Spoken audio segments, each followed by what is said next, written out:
A couple days back, we saw The Athletic release their Calder Trophy rankings for 2025, and today I'm going to be doing the same. I've been working on my list for a while, but today I'm going to officially drop my top 15 power rankings for the Calder Trophy this year, the guys that I see as the most likely to win it in the end. So make sure you watch till the end as we go through the worst and the best Calder candidates for this year, and hit that subscribe button if you're new for more hockey content just like this all throughout the season. Now, this list was so hard to put together, mostly because this Calder Trophy race is looking to be brilliant. There are so many top-end prospects and guys bursting onto the NHL that are going to be making an impact this next year, but there are a few honorable mentions that I wanted to talk about here to start out. 5 guys that I could see being in the race, but I think most likely will be in the AHL or not having the biggest role in the NHL this year, which I think will limit their Calder chances. First is Jesper Wallstedt, and this is mostly because of Minnesota's tandem already in Marc-Andre Fleury and Filip Gustafsson. I think the opportunity for Wallstedt is going to be quite limited unless we see a major injury there. I also think Fabian Lysell as well as somebody that I'd like to see in the NHL, but I think with the way the Bruins work, they're going to give as much patience as possible to their younger players, and they're going to have to make them absolutely earn it. In Lysell's case, I don't see that happening. I also think Gavin Brindley is somebody the Blue Jackets will just want to be patient with. He's 5'9", 19 years old. You don't need to rush him into the NHL, and I think most likely he'll be at the AHL level. I also think Frank Nazar as well will be mostly full-time in the AHL this season. Another guy like Brindley, a smaller player that I think their teams are going to want to give more development time and more patience with. In Nazar's case, though, I could absolutely see him maybe splitting between the NHL and AHL this year, but unfortunately enough time in the minors where he kind of gets disqualified. But especially in the cases of players like Wallstedt and Gavin Brindley, I could see both of these guys being top-end guys for the Calder next year, but I'm not sure if this year is their season to do it. Oh, and also Brad Lambert. I forgot to mention him, but I think he'll also mostly be in the AHL this next year, but 2026 will be his year, dang it, it's gonna happen. But hey, Winnipeg, if you're gonna put Brad Lambert in the NHL this year, then you won't see me complaining. But let's officially get the Calder Trophy ranking started inside the top 15. To me, the most likely guys to win the Calder Trophy, and as you guys know, with what we talked about the Calder over the past few years, I'm somebody that always prioritizes opportunity. If there's a chance for a player and a prospect to play big minutes, to me, that's way more likely chance that they're going to be winning the Calder Trophy in the end. There are always exceptions here and there where a player maybe doesn't win a spot in training camp and comes in later in the season and does fantastic, but I want to give these guys that have the most opportunity to succeed the benefit of the doubt here. Most of these guys, I think, already have a clear role in the NHL this next year, and starting things out at number 15, we're going to go on to the maybes tier, guys that I know think really will win the Calder Trophy this year, but could be in the mix perhaps. At number 15, I'm going to start here today with Joshua Waugh of the Montreal Canadiens. I think he'll be a pretty big fixture into that middle six. He's somebody that already was this last year for Montreal, and he's somebody that already has been developing quite well. Just barely missed the cutoff at 23 games in the NHL this last season, but looked pretty good, looked fast, looked like he was making quick decisions, which I wanted to see him do at the NHL level. We saw how much he dominated the AHL already. He's somebody that I don't think will push much more than a middle six wing piece, but still, I think he's right there already in that role for Montreal, and this next year getting adjusted, I think we'll see some pretty big success. I think in this tier, it's pretty unlikely that any of these guys reach actual Calder Trophy levels, but I could see Waugh in a position where he gets 30, 35 points in a full NHL season. Even if he doesn't win the Calder Trophy, still, that's a very successful rookie season to build upon. Now we go on to number 14 in a much different situation here. This is somebody that I honestly debated having inside the top 10, and that is Artyom with the Vancouver Canucks, who came in this last year in the playoffs for Vancouver and was fantastic. You see the numbers there, an .898 save percentage doesn't pop off the board to you, but especially early on when he had that major role with Demko's injury, he was stunning. He was brilliant and really carried Vancouver in a lot of ways. I think this next year in the NHL, we're not going to see him truly dominate, especially if he's thrown to the Wolves. I could see around a 900 save percentage or so, but he's somebody that I think could come in for Vancouver and win quite a few games here. But with the recent news that Demko is actually progressing well health-wise and could actually be playing the bulk of this season, I don't know if Simashev is going to get that massive opportunity he might have gotten before. If Demko is still injured, I think it raises his stock quite a bit, but as of right now, I'm going to put him at number 14. But I'll be honest, I would not be surprised by season's end if Demko doesn't have the health that he wants and Simashev finds himself top 5 in the Calder voting. There's a situation for that to be a reality. Now we move on to the last player in the maybes tier here at number 13, and on to my favorite team of the Dallas Stars, I got Maverick Bourque. Now I think think normally under normal situations and circumstances here, Bork would probably be inside the top 10, but I think it's because of Logan Stankoven and how likely he is to win the Calder that kind of makes Bork a little bit less likely. But I still think with how well he's done at the pro level, you can see this last year with Texas, 77 points in 71 games. The production is just insane, and it didn't really even stop that much either when Stankoven went on to the NHL full time. Bork was right there, still producing, still doing so good, and I think he's somebody on that bottom 6 for the Stars that is going to be so valuable. The offense he provides, the quick decision making, the pro attributes already, he is going to be such a fine and solid NHL player for a long time. But like why, I think is going to be around that 30-35 point range,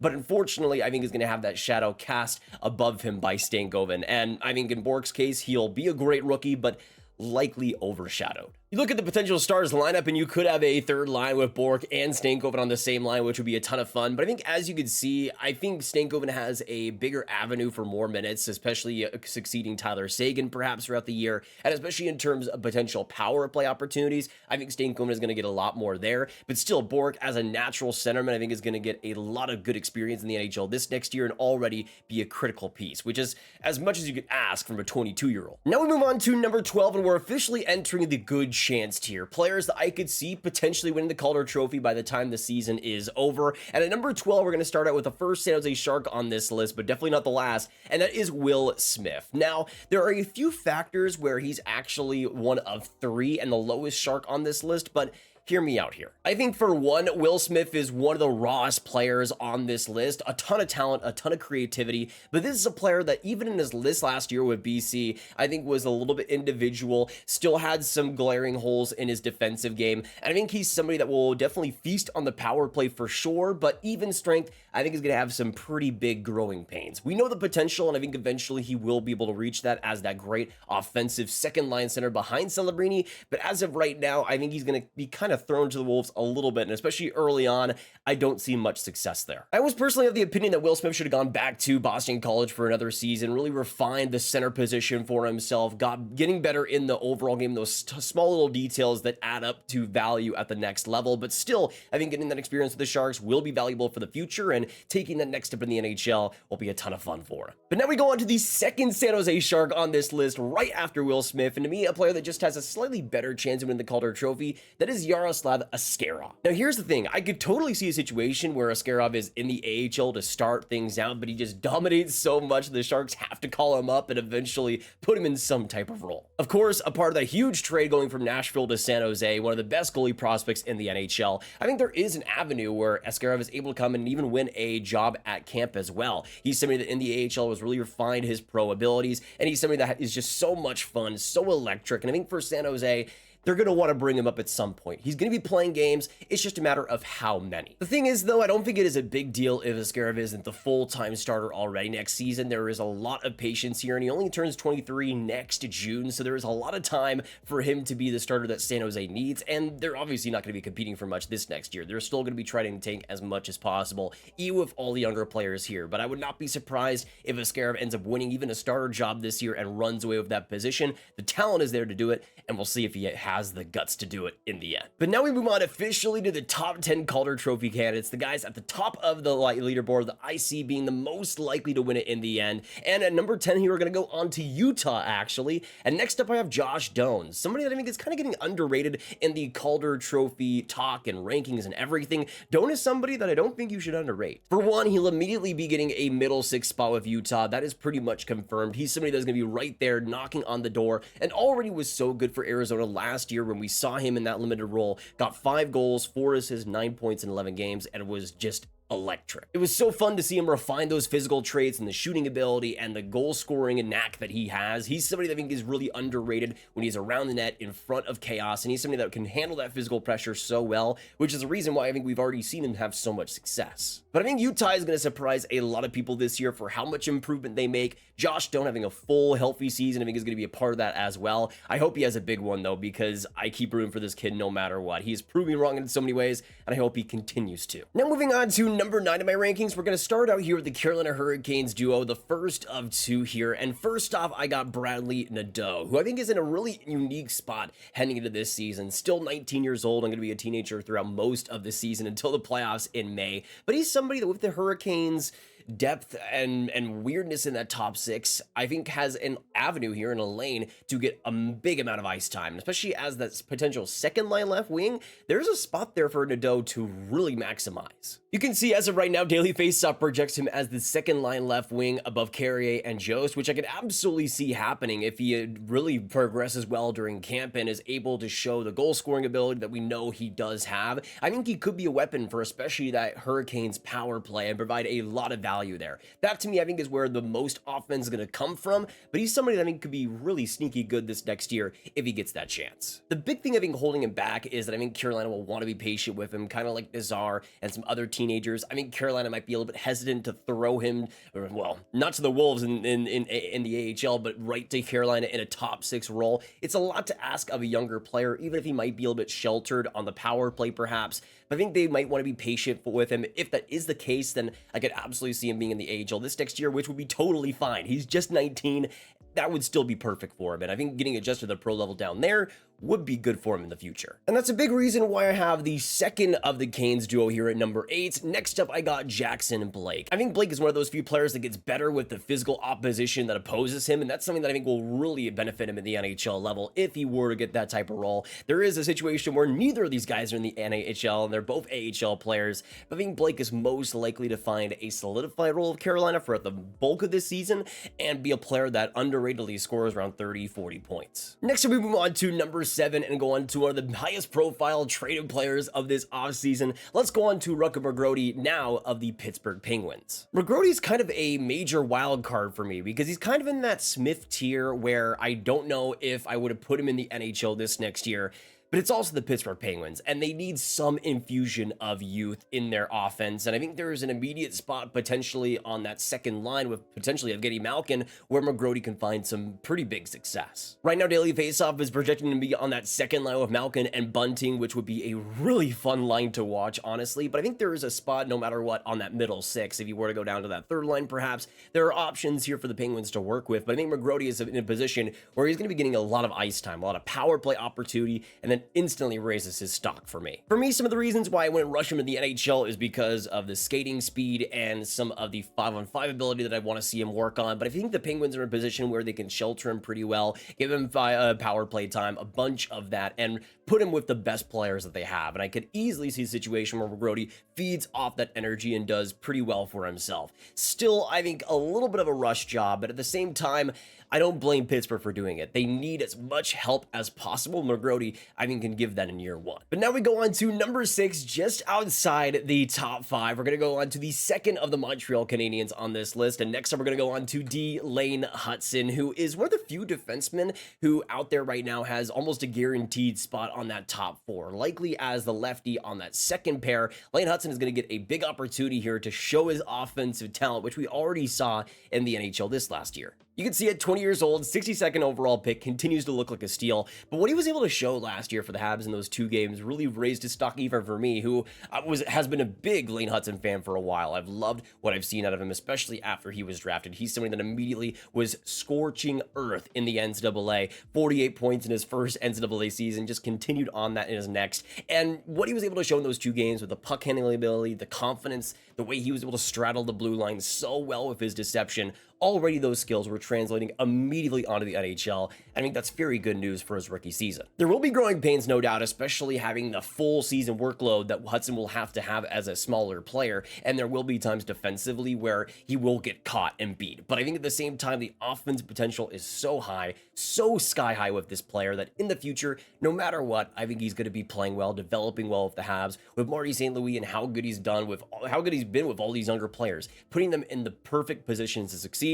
Lane Hutson will just be another player in that long line. But now we're officially entering the top 5, and to me, the top tier of Calder Trophy candidates. This to me is actually a pretty different tier from some of the rankings I'm seeing out there. I've gone a little bit bold today, but I'm going to explain every pick as much as I can. First, and starting us out with maybe the most controversial pick of the video, at number 5, we're going to go straight into the top tier here with Macklin Celebrini. Now, here is the thing. I would love for Celebrini to win the Calder Trophy this year. That would be absolutely incredible incredible, but I'm not sure if he's on that Connor Bedard level, at least to start things out. You're going to have some decent players around him, but I think at best you're probably having Eklund and Toffoli around him, which is decent. I like Toffoli, I love William Eklund, but they're not top-end players that will really give him the best opportunity to succeed. And I think in Celebrini's case, considering his age, that's something that he might have needed if he were to win the Calder Trophy, was this great supporting cast to increase those point totals just a little bit. I think Celebrini is going to have to work hard for everything he gets in this league with San Jose, especially in his rookie season, and I think that's something that will kind of limit his production just a little bit. Now moving on to number 4 in another Pacific Division team here. Next up, I got Dustin Wolf with the Calgary Flames, and this one will be a surprise having Wolf over Celebrini. I know it's not the most consensus pick out there, but as you guys have seen before, Dustin Wolf to me is my underrated Calder Trophy pick. He's somebody that if I were to make an underrated judgment for anybody, Wolf would be right up there. I don't think he gets as much attention and credit as he deserves for somebody as a Calder Trophy candidate this year that has all the opportunity in the world. With Jacob Markstrom gone, that starter position for Calgary is wide open, and I think Wolf will seize it in the end. At 23 years old, I think this is the time for Wolf to fully break out in the NHL. We saw him get a decent amount of games last year, playing 17 games, getting an .893 save percentage, and I think towards the end, he was playing better and better. But I think this next year, we could see maybe in the first month, again, some growing pains there, some issues, consistently being able to make saves under pressure and keeping up in the second half of those games when things get really heavy. And I think the big thing that could hold this back is just the Calgary Flames in general. They are not going to be a good team next year,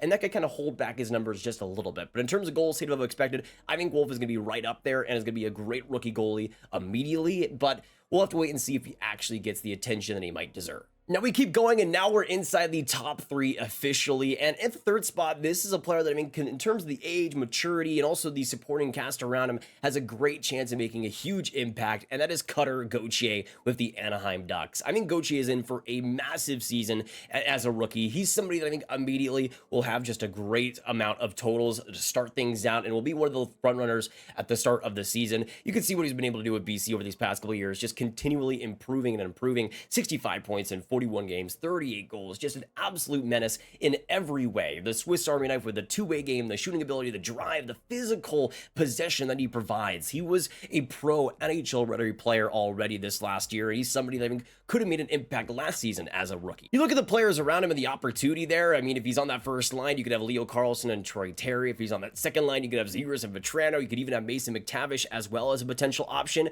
I think no matter what, he's going to have a ton of weapons to work with here on the power play with the driving and possession. He's somebody that I could absolutely see leading all rookies in points by the end of the year. I think he's that developed, that pro ready already, and I would not be surprised if he absolutely runs away with it. But now we move on to the top 2 here, and getting us started at the second place spot. To me, the second Dallas Star on this list, we're going to move on to Logan Stankoven. And if we're talking about physical maturity, if we're talking about potential, Stankoven is right up there. I don't see him being the third line right wing for too long. I see him being in that top 6 or forcing his way into that top 6 in any way possible. He's just that good, and was that good already for Dallas. He's somebody that this last year jumped onto the scene for the Stars later on in the season, got 14 points in 24 games in the regular season, and then 8 points in 19 games in the playoffs. Immediately had an impact with his intensity, his drive with the puck, the ability to win board battles in any situation as a 5'8" player has just been unheard of almost to me. He's somebody that I've just loved ever since he was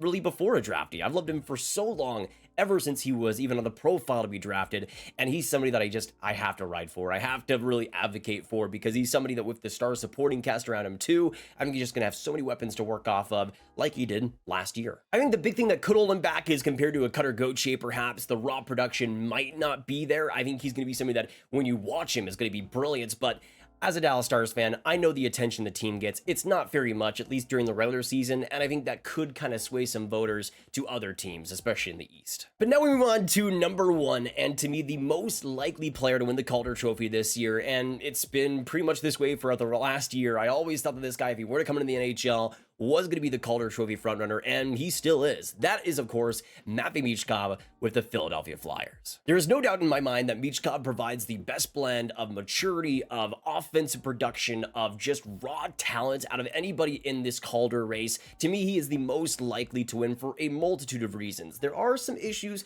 I think mostly because of the supporting cast, but I think Michkov is so good that he'll be able to overcome that immediately. Yes, the options aren't brilliant there, but I could see a situation where he maybe plays with Owen Tippett and Morgan Frost potentially, and on the power play, you'll of course have Travis Konecny there as well. There's going to be a few opportunities here for Michkov to play with the Flyers best, but I think immediately he's going to be their first line right wing, going to be getting the most opportunity, going to be dynamic on the power play, using his physicality, using that goal scoring, using that God-given offensive talent. I think he's going to be electric from day one, and throughout the season, kind of like Bedard was, will just continue to be the Calder Trophy frontrunner. There will be defensive deficiencies, that is for sure, but I think for Michkov in year one, it is going to be a blast to watch. But let me know in the comments down below, what do you guys agree, what do you guys disagree with my Calder Trophy list, and let me know yours down below. What do you see as the top 5 and the most likely guys to win, and who is your dark horse as well for the Calder Trophy this year? I would love to hear your thoughts down below. Of course, make sure you hit that like button, hit that subscribe, and hit the notification bell if you haven't already, and share the video with all the hockey fans you guys know online. Also, click on this card for all the rankings right in one playlist, and I will see you guys in the next one. I hope you have a great hockey day, and goodbye.